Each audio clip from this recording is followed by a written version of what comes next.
Para você que está fazendo projeto de cozinha, e aí, pode ou não pode o forno ao lado da geladeira? Eu sou a Leca. E eu sou a Maria, somos as arquitetas aqui da Atna, e hoje a gente vai explicar para vocês o que deve ser levado em consideração na hora de fazer esse planejamento da sua cozinha, onde posicionar o forno, de que forma fazer isso da maneira mais correta possível e não impactar na eficiência dele ou de outros eletros que fazem parte aí do seu ambiente. Fica até o final para saber.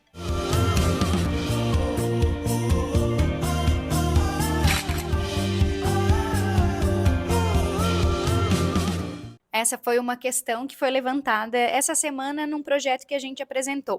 Vou até mostrar o projeto aqui depois. Foi um questionamento feito pelo cliente, daí a gente achou válido trazer, porque muita gente, na hora de projetar a cozinha, acho que tem a mesma dúvida, o mesmo incômodo, a mesma preocupação. Afinal, é caro, né, fazer o projeto de uma cozinha, na verdade, implantar uma cozinha, hoje marcenaria e eletro é tudo muito caro, e a gente não quer nunca, né, que tenha uma eficiência ruim ou que um eletro acabe atrapalhando o outro.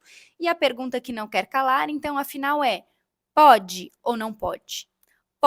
Pode instalar sim o eletro, né, o forno do lado da geladeira, mas exige muita precaução e muito cuidado na hora de projetar e também, principalmente, na hora da implantação, porque de nada adianta a gente fazer o projeto e depois não ser implantado conforme foi projetado, né. Acho que a dica principal é seguir todas as recomendações do fornecedor. Por quê? Porque primeiro que se não for seguido, depois perde a garantia. Então esse é o ponto máximo, né.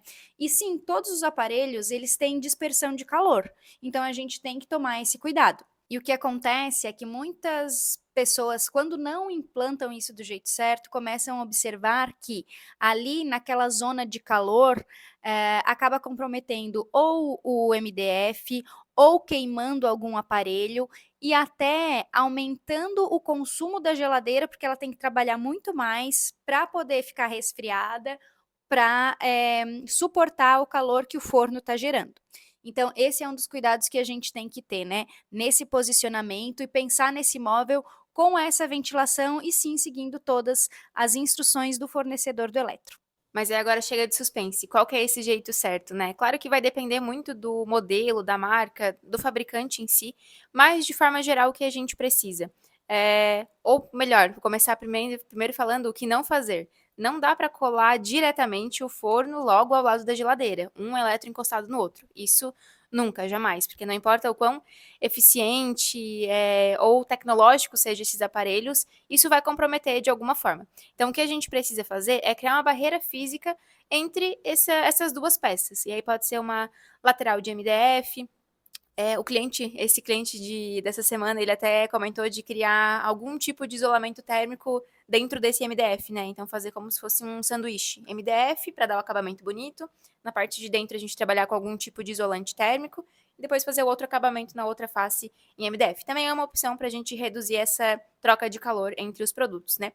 É importante também ver qual é o seu modelo específico de forno, porque existem dois modelos principais, né? Os modelos de embutir, esses já vêm com as grades de ventilação no mesmo produto, né, na mesma peça. Então, quando ele está instalado, ele já tem essa garantia da ventilação, que o calor vai conseguir sair de dentro do mobiliário. Além disso, a gente precisa deixar também alguns respiros na parte de cima da marcenaria para garantir que todo esse calor se dissipe.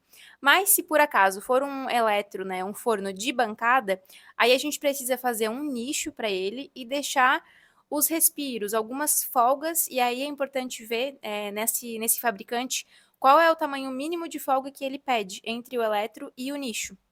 Então ele fica meio que um buraco mesmo ao redor do produto para garantir que ele vai ter a ventilação adequada, porque nesses modelos eles não têm essa grade de ventilação já embutida. Então a gente precisa, na hora de projetar, já verificar isso. E aí é até um ponto interessante de levar em consideração, porque, por exemplo, hoje eu não cozinho tanto, meu forno pode ser pequeno, mas daqui a alguns anos eu vou querer ter um forno maior.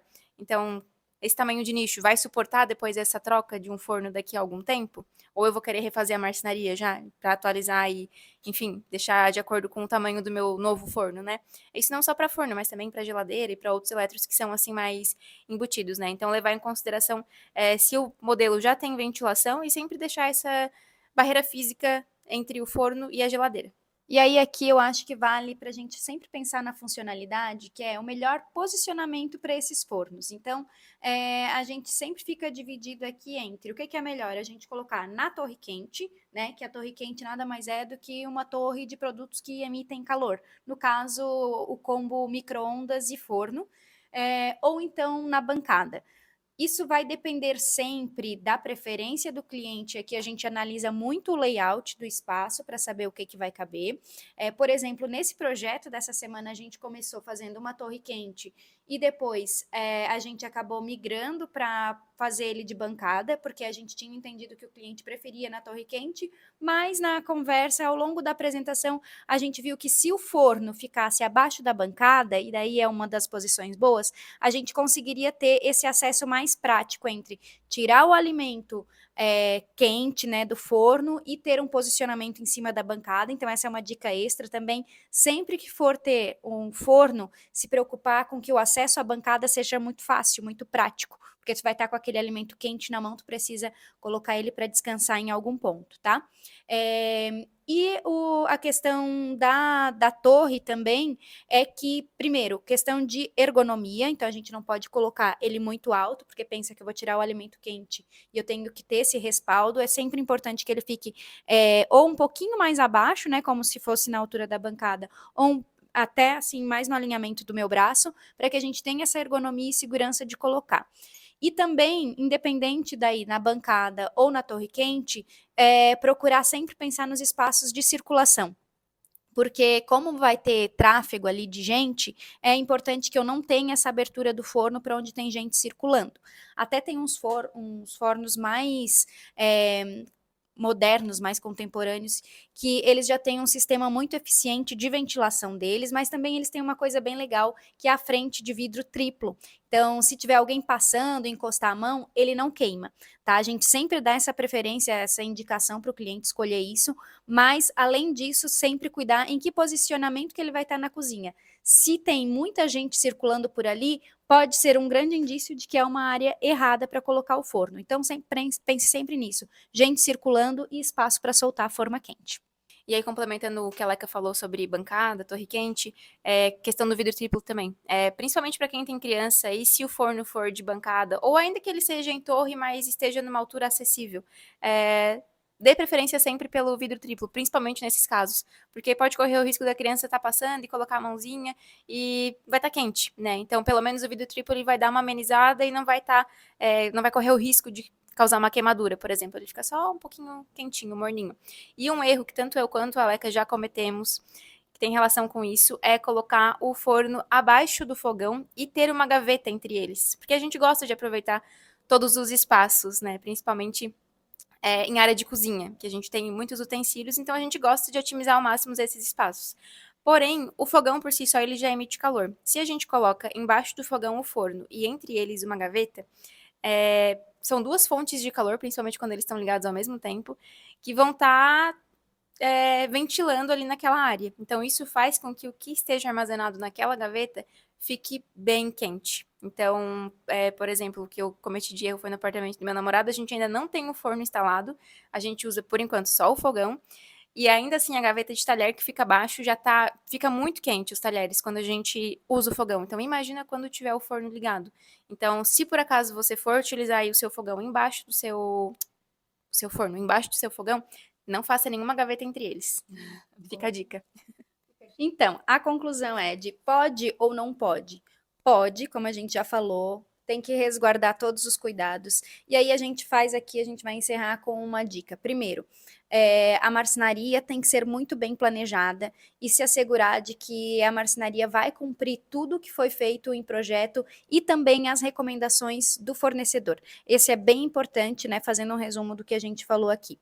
Então, sim, pode usar, mas aí fica sempre o resguardo de um bom projeto, pensar muito bem na organização desse imobiliário, como ele vai estar, onde ele vai estar, né, para suportar esses eletros geladeira, forno, micro-ondas, air fryer, que também emite calor, emite gordura, vapor. Então a gente tem que pensar tudo muito bem como é que eles vão casar nesse espaço e também pensar nas áreas de apoio. Acho que aqui eu fiz um resumão do que a gente precisa focar e prestar atenção. Mas se tiver qualquer dúvida também, contrate arquiteto sempre que ele vai te ajudar com maestria.